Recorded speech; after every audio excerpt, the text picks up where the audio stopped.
Aleluia. Quero saudar a Maria hoje com a paz do Senhor. Quero ler em Lucas, capítulo 15. Lucas, capítulo 15, versículo 17.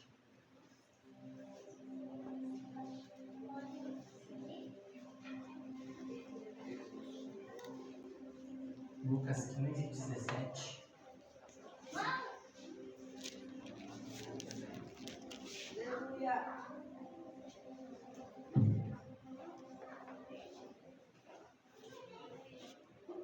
Diz assim: Então,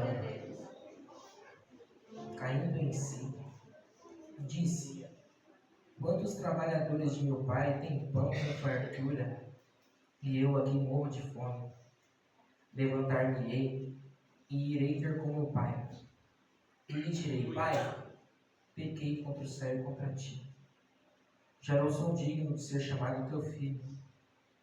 Trata-me como um dos teus trabalhadores. E levantando-se, foi para o seu pai.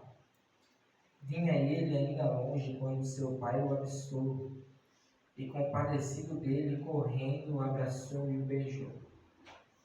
E o filho disse: Pai, pequei contra o céu e contra ti, já não sou digno de ser chamado teu filho.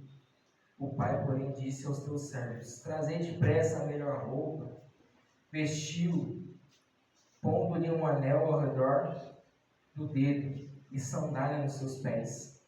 Trazei também e matai o novilho cevado. Comemos e nos alegremos, porque o meu filho estava morto e reviveu, estava perdido e foi achado. E começaram a se alegrar. Amém. Pode tomar o seu assento. Quero começar agradecendo a Deus pela vida da liderança da igreja, do pastor Carlos Marçu. Quero agradecer também toda a liderança dos jovens, Eliezer, André, irmã Josi, que estão me dando essa oportunidade. Ainda sou novo, estou aprendendo, mas creio que Deus vai falar conosco nessa noite. Aleluia. Quero agradecer também a vida da minha esposa, que sempre me ajuda, sempre me põe nos trilhos quando eu preciso, sempre olha para mim e fala: você precisa orar mais, você precisa ler mais, e sempre está me auxiliando. Quero agradecer a Deus pela vida dela. E eu casei, né, irmãos? Então Deus ainda faz milagres. Irmãos, eu quero falar nessa noite sobre essa parábola, que na verdade é uma parábola que foi dividida em 3 partes, 3 histórias. Só que antes de eu falar dessa parábola, eu quero que vocês entendam um pouco do contexto em que o Senhor Jesus nos escreveu um pouco sobre ela, nos falou um pouco sobre ela. Primeiramente, a Bíblia nos diz que Jesus, por onde ele andava, ele trazia consigo multidões. Por onde Jesus andava, as pessoas se aglomeravam ao redor dele. Porque Jesus, ele era um homem diferente. A Bíblia diz que ele falava diferente. A Bíblia diz que Jesus pregava com autoridade. E por isso, muitas pessoas, elas se aglomeravam ao redor dele. A Bíblia nos diz que certa vez Jesus, ele está pregando, e os fariseus não gostam muito da pregação dele, e eles dizem ao guarda do templo: Jesus está pregando e nós queremos que vocês prendam ele. A Bíblia diz que a guarda do templo, ele vai até onde Jesus está e começa a ouvir a pregação dele, e eles não conseguem prender Jesus. Então o que eles fazem? Eles voltam para o templo. E quando eles voltam, a Bíblia nos diz que os fariseus olham para ele e dizem: cadê o homem? E os guardas olharam para Jesus, para os fariseus, e disseram: não tem como prender ele, porque a gente foi para prender ele, mas ele fala diferente, a forma dele de falar é diferente, nós não conseguimos prendê-lo, nós ficamos escutando a palavra dele, porque ele falava com autoridade. Então Jesus, ele fala com autoridade. Por isso, há muitas multidões que seguem a Jesus. E nessa ocasião não foi diferente. Porque a Bíblia nos diz que Jesus, ele está sentado ensinando pecadores. Então Jesus mais uma vez se encontra com uma multidão. Só que perceba que quando Jesus começa a ministrar, alguns fariseus, eles começam a indagar, dizendo: este homem, ele come com pecadores, ele fala com pecadores. Naturalmente, eles fazem menção a um salmo da Bíblia onde diz para não se assentar à roda dos escarnecedores. Naturalmente, é uma interpretação tanto quanto equivocada, porque quando a Bíblia diz para não se assentar à roda dos escarnecedores, ela não está dizendo para não fazer comunicação com eles, mas ela está dizendo para nós não fazermos parte deles, porque nós temos que ser diferentes. Então eles começam a indagar, dizendo: esse homem, ele come com pecadores, ele fala com pecadores, está tudo errado. Então Jesus, ele ouve essa indagação e ele se dispõe a pregar, ele se dispõe a ensinar. E o ensinamento dele se encontra nessas 3 histórias. A primeira história que Jesus conta é de um pastor que ele tinha 100 ovelhas. Dessas 100 ovelhas, ele diz que uma ela se perde.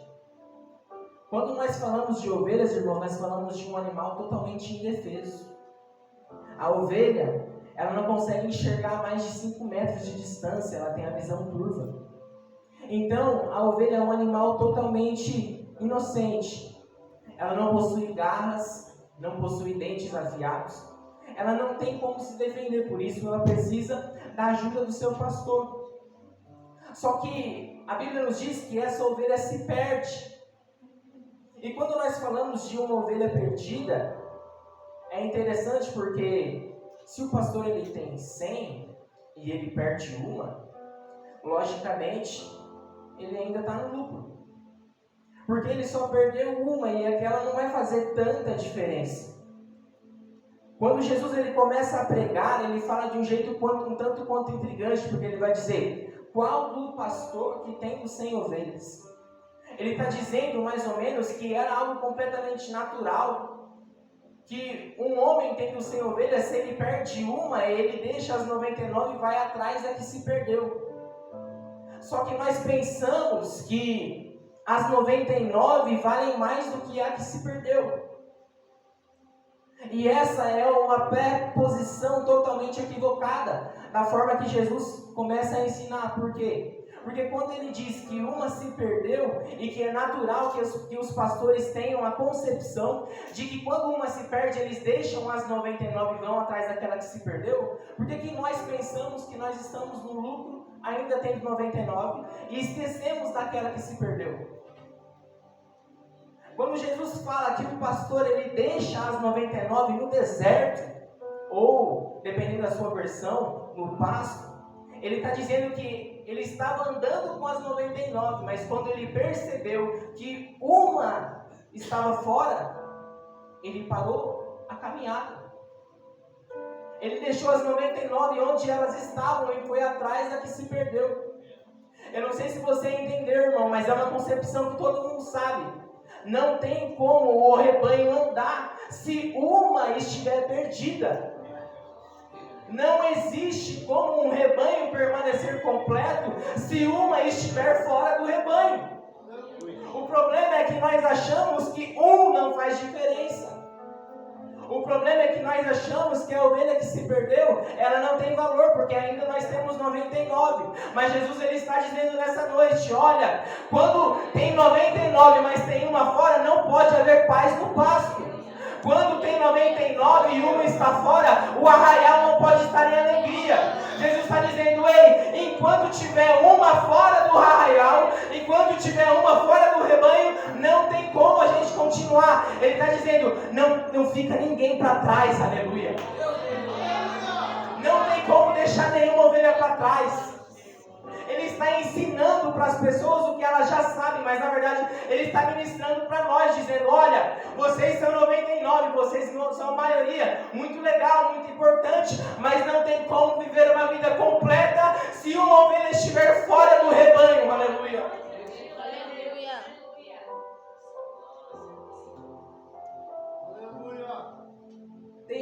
querendo viver uma vida tranquila, mas sabe que tem ovelha fora do rebanho.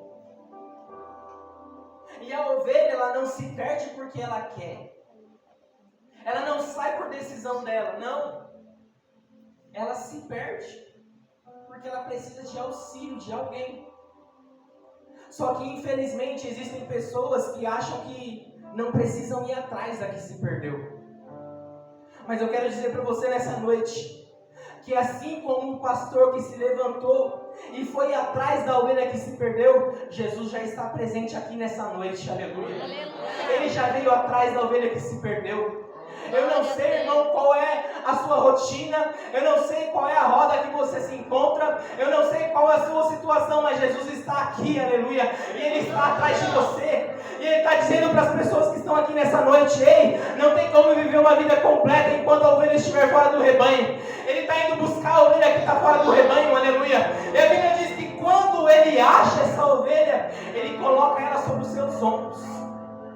Ele leva ela para casa, aleluia, e Ele dá uma festa muito grande. Jesus, Ele olha para a multidão que Ele está pregando, e Ele diz assim: olha, mais vale um pecador arrependido do que 99 justos que não necessitam de perdão. Ele está dizendo para a igreja: ei, enquanto o pecador se arrepende, há festa no céu, aleluia. E hoje eu quero profetizar que vai haver festa no céu. Hoje é dia de pecador se arrepender, aleluia. Hoje é dia de o amor de Deus se revelar sobre essa casa e você sair daqui de dentro do rebanho mais uma vez, aleluia. Glória a Deus, aleluia. Jesus, Ele vai agora contar uma outra história. Ele vai dizer: olha, qual de vocês, tendo algumas dracmas, perde uma? Não vai acender a candeia, não vai varrer a casa até encontrar a dracma que se perdeu? Para contextualizar um pouco, nós entendemos que a dracma, ela era uma moeda, que algumas pessoas falam que ela era de ouro, outras falam que era de prata, mas uma coisa é certa, ela era uma moeda. E essa moeda, ela tinha um valor muito grande, não somente material, mas um valor sentimental. Porque ao invés do noivo ele dar uma aliança para a sua noiva, ele dava essas dracmas. Era a forma de mostrar para ela que ela agora era a noiva dele. Então o que acontece? A Bíblia nos diz que essa mulher, ela vai perder uma dessas dracmas. Perceba que a dracma, ela é o único ser inanimado dessa parábola. Quando nós falamos da dracma, nós falamos de algo que não sente, algo que não apalpa, algo que não toca, algo que não enxerga. Isso é a dracma. E ele vai dizer que a dracma, ela foi perdida dentro de casa.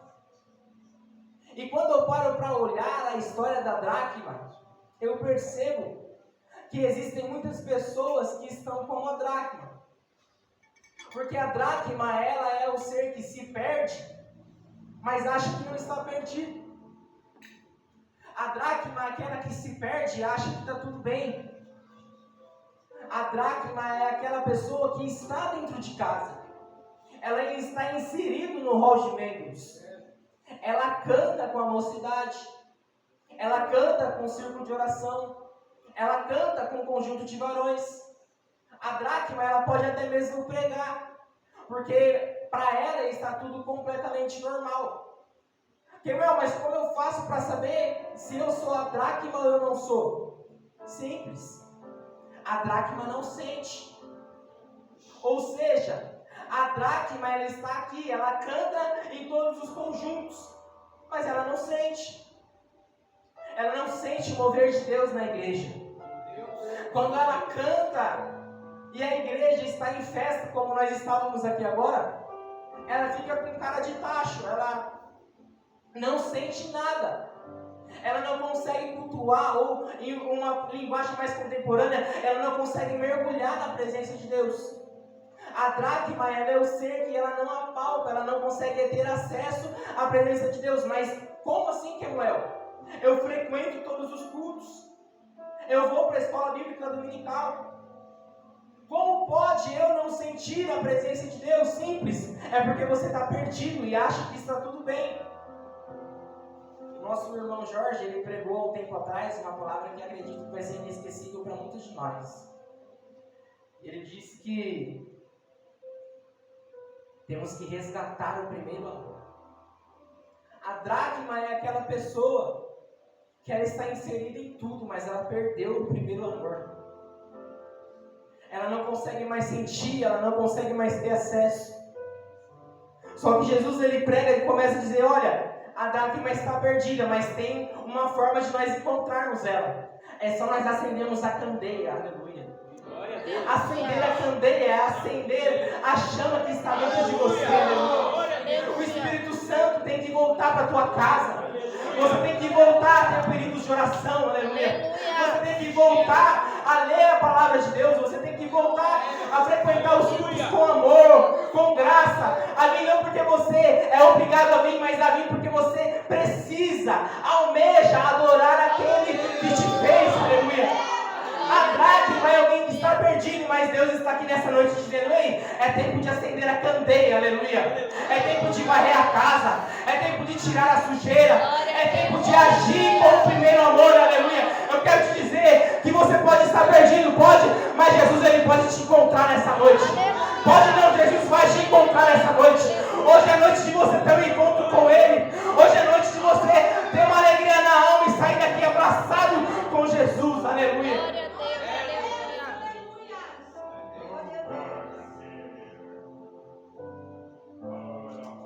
Tem muitas dracmas dentro da igreja. Tem muitas pessoas perdidas, achando que está tudo bem, está tudo tranquilo. Mas Deus nos adverte essa noite dizendo, ei, é tempo de acender a candeia, aleluia. É tempo de voltar ao primeiro amor. É tempo de voltar a ter os períodos de oração, mas não os períodos que você só fica falando, mas os períodos que você chora na presença dEle. É tempo de consertar as nossas vidas, aleluia. Jesus nos conta outra história.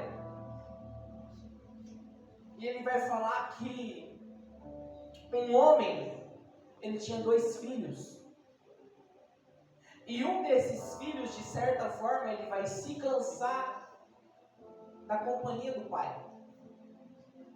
Esse filho, ele vai se cansar da presença do pai. Esse filho vai sentir o desejo de tomar conta das suas próprias decisões. Esse filho, a Bíblia nos diz, que ele chega até o pai e ele diz, pai, eu sei que eu tenho uma herança e eu quero parte dessa herança. Naturalmente, todos nós sabemos que isso é um completo desrespeito para com o pai, não somente nos tempos antigos, mas se hoje eu chegar no meu pai e ele tiver um terreno e uma casa, eu falar, pai, me dá a herança, ele vai falar, o que é isso, rapaz? Como assim me dá herança? Porque isso é um completo desrespeito. Você pedir para o seu pai uma herança que você sabe que só vai ter acesso quando ele morrer. Só que a Bíblia diz que esse filho, ele vai e ele pede a herança ao pai.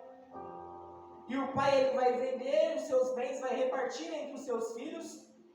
E esse mais moço, ele pega a herança e ele some. Ele viaja. Na tentativa de aproveitar os seus desejos, aproveitar a sua vida, a fazer o que ele sempre sonhou. O problema é que ele achou que o dinheiro que ele ganhou do pai dele iria preencher a alma dele. Ele achou que os desejos que ele ganhou, os desejos que ele tinha, iriam ser satisfeitos e isso faria com que ele estivesse completo. O filho mais novo, ele achou que viver de forma completamente anárquica, sem regras, libertinagem, faria com que ele tivesse uma vida mais feliz. O problema é que muitas pessoas acham que longe da casa de Deus elas vão ter uma vida completamente feliz, completamente prazerosa. Elas acham que longe da presença do Pai há muito mais benefícios para ela. A parte triste dessa história é quando o filho sai da presença do pai e ele percebe que não existe um lugar mais feliz do que a presença do Pai. A problemática é que quando o filho sai, achando que os desejos dele satisfeitos faria com que ele tivesse uma vida feliz, e esses desejos são satisfeitos, é algo passageiro, é algo ilusório, é algo que acaba rápido. Então ele sai da presença do Pai, e a Bíblia diz que quando ele sai, ele vai lá e gasta toda a herança. Ele gasta tudo que o pai dele conquistou e deu para ele. E quando ele gasta essa herança, ele se vê num momento de miséria. A Bíblia diz que ele vai e se encontra com um homem, ele diz: olha, tem como eu cuidar dos porcos, fazer alguma coisa, estou com fome, eu preciso de um trabalho. E esse moço, ele dá um trabalho para esse menino. E é interessante como Jesus, ele é um completo estrategista.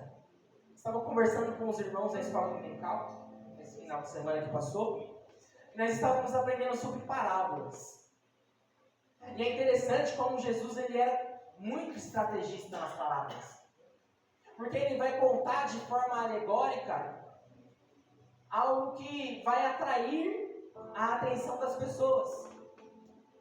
Tipo assim, ele está pregando e ele está dizendo: um pai tinha um filho, esse filho pega a herança, volta, e o pai não disciplina ele de certa forma.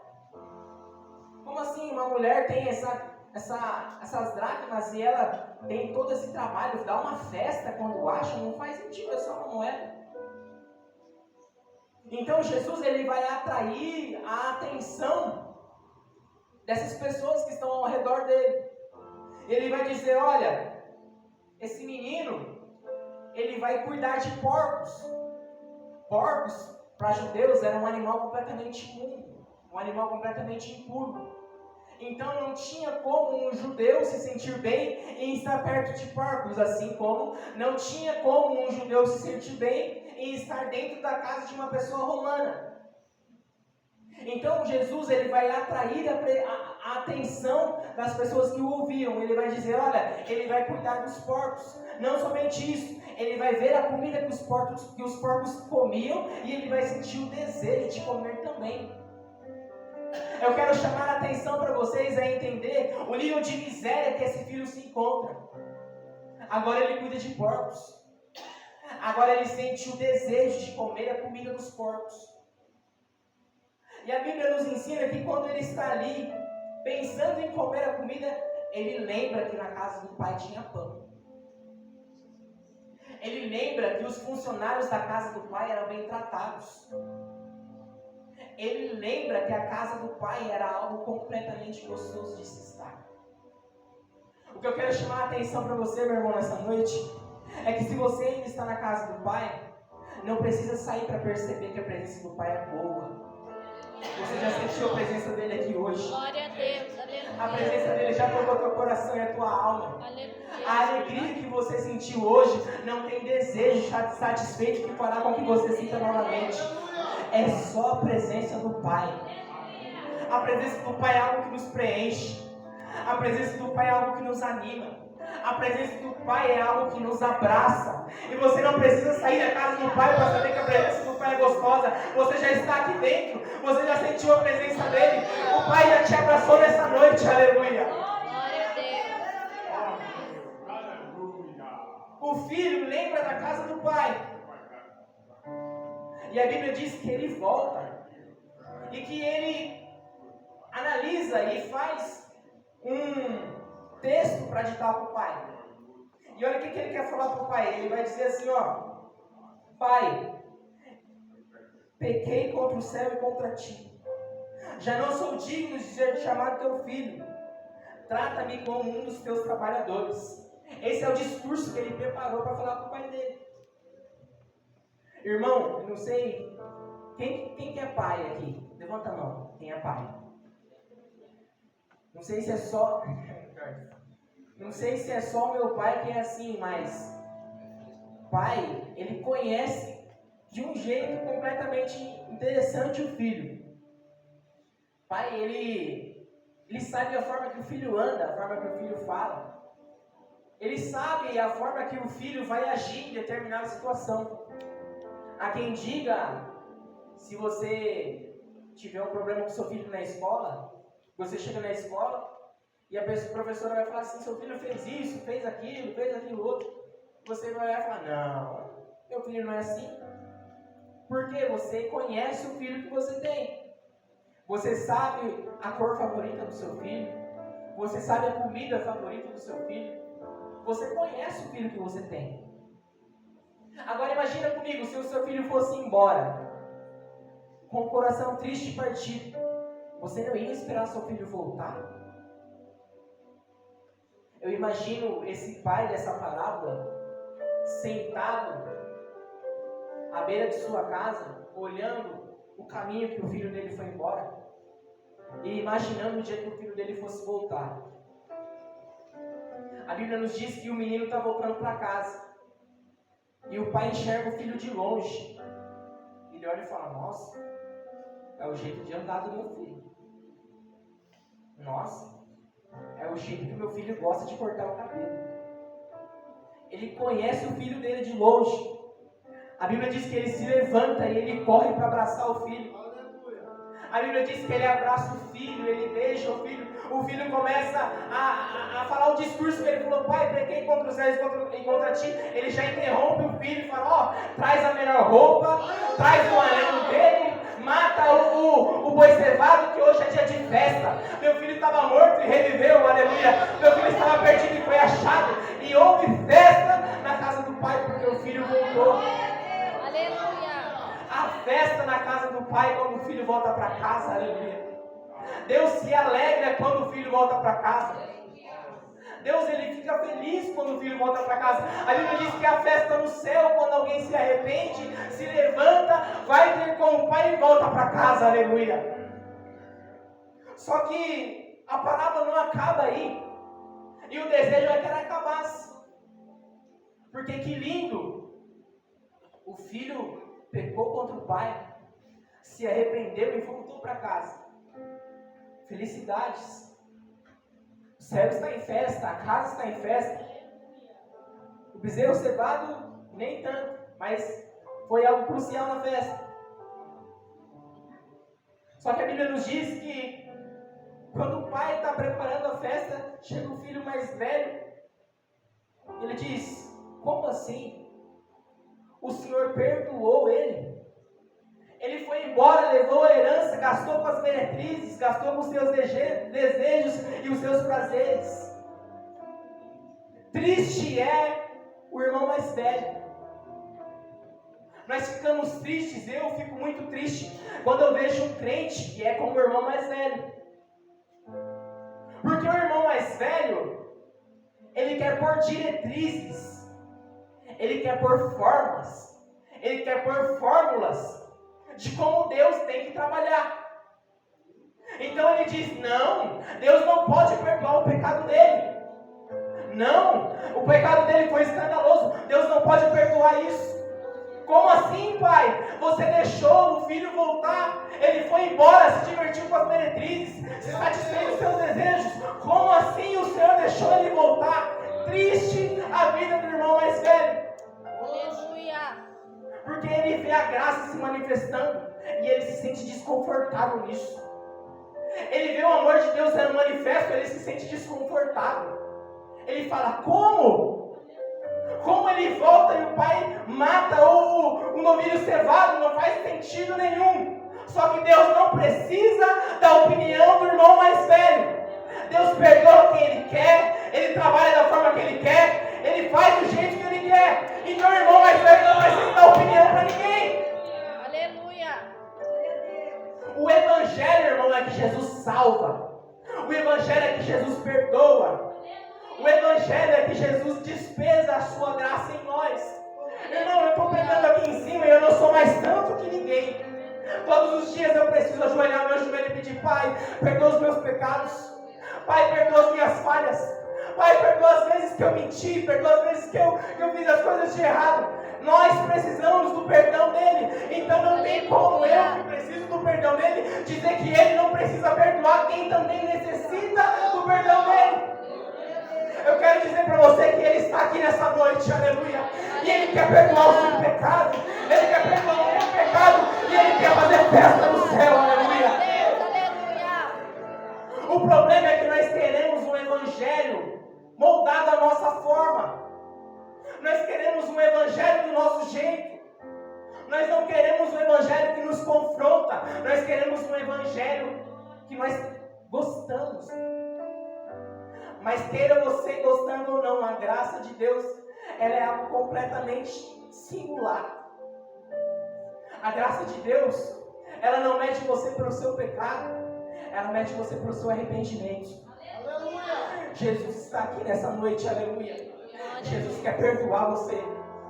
Jesus quer que você volte para casa. Ele quer abraçar você. Ele quer beijar o seu rosto. Ele quer trocar as suas roupas sujas e colocar uma roupa chique em você. Ele quer colocar um anel no seu dedo, aleluia. Ele quer matar um novilho cevado e armar uma festa. Deus está aqui, aleluia. E é tempo de nós se alegrarmos como igreja de Cristo. Porque saiu uma pesquisa e diz que os jovens, eles estão aceitando Jesus como nunca antes aceitaram, aleluia. É tempo de nós abraçarmos os jovens, é tempo de nós abraçarmos as irmãs, é tempo de nós abraçarmos os obreiros, é tempo de festejar, aleluia, porque tem pecador se arrependendo, aleluia. Jesus está dizendo para nós aqui nessa noite: não existe ovelha que fica para trás, aleluia. Não existe filho que fica para trás, aleluia. Não existe. Jesus, ele se revela nessas 3 histórias. Ele está dizendo: olha, eu sou o pai que perdoa o filho. Eu sou essa mulher que vai à casa e acha essa dracma perdida. Eu sou o pastor que vai atrás da ovelha. E eu não preciso de opinião de irmão mais velho. Eu só preciso que você se arrependa e aceite a minha graça. Aleluia. Aleluia. Glória a Deus. Se coloque de pé. Aleluia. Santo é o teu nome, Jesus. Aleluia. Hoje é dia de festa. Eu quero pedir para você que ouviu essa palavra que falou com você, essa palavra que disse que um filho pode se perder, uma dracma pode se perder dentro de casa, a ovelha pode se perder de forma inconsequente, mas o Pai, ele acha todas. Eu quero que você tome uma decisão nessa noite. Se você foi o filho que foi embora, não precisa passar pelo pior momento da sua vida para você perceber que a presença do Pai é o melhor lugar. Vem aqui para frente que nós vamos orar por você. Se você é a dracma que não sente mais a presença de Deus, eu quero que você venha aqui na frente, nós vamos orar e a candeia vai ser acesa, aleluia. Se você é a ovelha que simplesmente se viu fora da casa do Pai, eu quero dizer que hoje o Espírito Santo está aqui. E Ele quer te abraçar de novo. Mas eu preciso de uma decisão sua. Eu preciso que você faça a sua escolha. Se você quer o Pai ou se você não quer Ele. Mas eu quero te dizer que hoje o Pai está de braços abertos para você. Aleluia. Irmão, o meu tempo já foi.